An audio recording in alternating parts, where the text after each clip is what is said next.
Eucharist, the Thanksgiving meal. The word Eucharist originates from the Greek term eucharistia, 2169, meaning thanksgiving. Derived from eucharistos, thankful, a compound of good, well, and charis, grace, favor, it emphasizes gratitude and grace as central elements of the practice. The Eucharist, understood as a communal act of thanksgiving, carries profound symbolic significance in the Valentinian tradition, where participation and unity among believers play pivotal roles. The structure of the Valentinian Church. Valentinian believers valued communal involvement in sacred acts. According to Tertullian, their gatherings embraced an egalitarian structure. Today, one man is bishop and tomorrow another. The person who is a deacon today, tomorrow is a reader. The one who is a priest is a layman tomorrow. For even on the laity, they impose the functions of priesthood. Against the Valentinians, 1. Women, too, could take on significant roles, including that of bishop, a practice that Tertullian viewed with dismay. This dynamic structure reflects the belief that every member, irrespective of their role, contributes to the community's spiritual life. The Eucharist was not a task reserved for a select few, but an opportunity for all to participate, embodying the shared thanksgiving of the community. The holy person and consecration. The Gospel of Philip states, "The holy person is completely holy, including the person's body. The holy person who takes up bread consecrates it, and does the same with the cup or anything else the person takes up and consecrates. So how would the person not consecrate the body also?" Here, consecration is not limited to clergy, but extends to anyone who has achieved holiness and unity with the divine. The Valentinian perspective emphasizes that holiness permeates all aspects of life, enabling every believer to sanctify the elements of the Eucharist. The act of thanksgiving transforms the ordinary into the spiritual, symbolizing the presence of divine power among the participants, rather than a literal transformation of the elements. Christ and bread.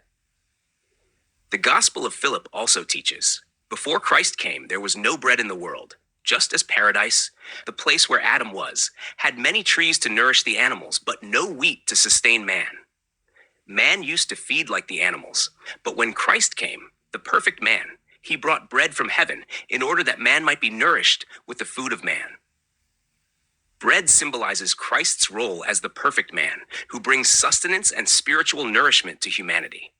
This bread is not merely physical, but signifies the deeper spiritual sustenance found in the Word.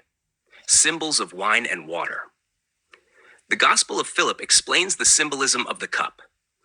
The cup of prayer contains wine and water, since it is appointed as the type of the blood for which thanks is given, and it is full of the Holy Spirit, and it belongs to the holy perfect man. When we drink this, we shall receive for ourselves the perfect man. The living water is a body. It is necessary that we put on the living man. Here, the wine and water represent the spiritual nourishment provided by the Holy Spirit and the Word.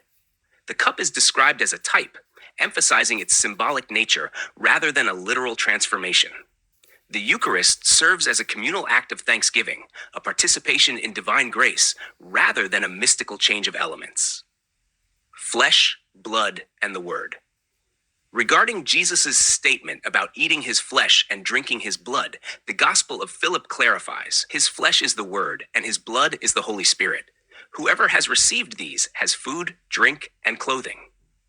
This interpretation dismisses transubstantiation, viewing flesh and blood as symbols of the Word and the Holy Spirit, respectively.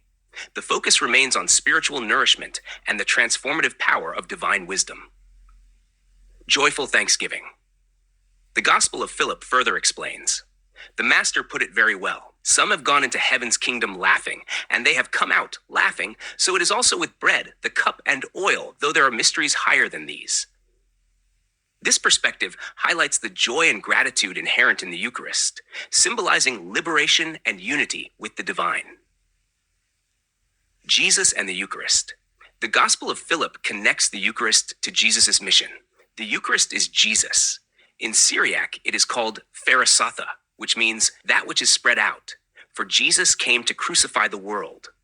The Eucharist signifies Jesus' offering and the unity of believers with him through thanksgiving. A prayer of thanksgiving. The Gospel of Philip records this prayer. You who have united perfect light with Holy Spirit, unite the angels also with us as images. This prayer encapsulates the Eucharist's purpose, to unite the community with divine light and spirit through thanksgiving. In Valentinian practice, the Eucharist transcends a mere ritual, becoming a shared act of gratitude, joy, and unity that connects believers with the divine.